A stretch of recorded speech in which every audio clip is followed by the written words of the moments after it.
ഈ കേരളത്തിലെ മക്കളമാർ നമ്മുടെ കേരളത്തിൽ അത്യാവശ്യം ദൈവസങ്കല്പങ്ങളുണ്ട്.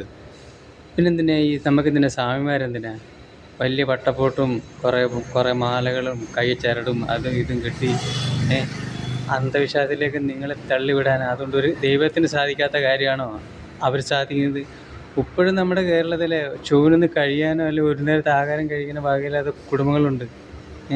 ഇവരെ കൊണ്ടൊന്നും ചെയ്യാൻ പറ്റില്ല. അവർ മേലനങ്ങാണ്ട് അതിൻ്റെ ഇടയിൽ എന്താ അവർക്ക് സൂക്ഷിച്ച് നടക്കണം. അതിനുവേണ്ടി മാത്രമുള്ള സമ്പ്രദായങ്ങളാണ്. മക്കളുമാരെ അതിൻ്റെ ഇടയിൽ ചെന്ന് പെടരുത്, കെണിയിൽ പെടരുത്. നിങ്ങൾക്ക് അതൊന്നുമല്ല നമുക്ക് വേണ്ടുന്നത്.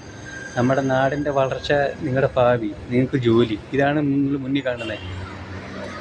ദൈവത്തിനെ കൊണ്ട് സാധിക്കാത്ത കാര്യങ്ങളല്ല ഇവരെ കൊണ്ട് സാധിക്കുന്നത്. വെറുതെയാണ്, അതൊക്കെ കാപട്യമാണ്. അതിൽ ചെന്ന് വീഴരുത്.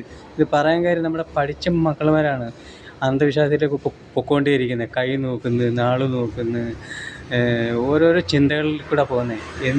നമ്മുടെ കേരളത്തിൽ പോകുന്ന പോക്കേ അതൊന്നുമല്ല. നമുക്ക് ഏറ്റവും വലുത് നമ്മുടെ മാതാപിതാക്കളാണ് ദൈവതുല്യം. പിന്നെ നമുക്ക് 4 അക്ഷരം ഗുരു ആരാ? നമ്മുടെ 4 അക്ഷരം നമുക്ക് പറഞ്ഞു തരുന്നത് മാഷന്മാർ, ടീച്ചർമാർ. അവരെ ബഹുമാനിക്കുക, മാതാപിതാക്കളെ ബഹുമാനിക്കുക. ഏറ്റവും നമുക്ക് ദൈവം എന്ന് പറയുന്നത് മാതാപിതാക്കളാണ്. അറിയാൻ വേണ്ട മക്കളുമാർക്കൊരു മെസ്സേജാണ്.